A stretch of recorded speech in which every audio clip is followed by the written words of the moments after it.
అవును, ఒక గుడి చూపించి ఆ గుడిలో దేవుడు వరాలు ఇవ్వడు అని చెప్పు. ఆ గుడి మెట్లలో ఒక్క మెట్టు కూడా ఎవడో ఎక్కడ. నైవేద్యం పెడతారన్నావు కదూ, ఎందుకో తెలుసా?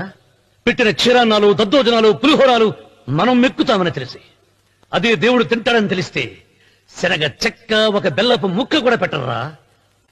వెంట్రుకలిస్తారన్నావు కదూ, దేనికి? మళ్ళీ ములుస్తాయన్న ధైర్యంతో గుండు గుట్టించుకున్నాక జన్మలో ఒక్క వెంట్రుక కూడా మొలవదు అని చెప్పు. ఒక్కడు కూడా గుండు గుట్టించుకోడు. నా దృష్టిలో భగవంతుని పూజించే వాళ్ళు రెండు రకాలు. భయంతో పూజలు చేసేవాళ్ళు, ఆశతో మొక్కేవాళ్ళు. పాపం చేశాం, ఆయనకు దండం పెట్టి చేసిన పాపాన్ని ఏదో ఒక రూపంలో హుండీలో వేసేద్దామనుకునే వాళ్ళు మొదటి రకం. మొక్కితే ఏదో తగ్గుతుందని ఆశపడేవాళ్ళు రెండో రకం.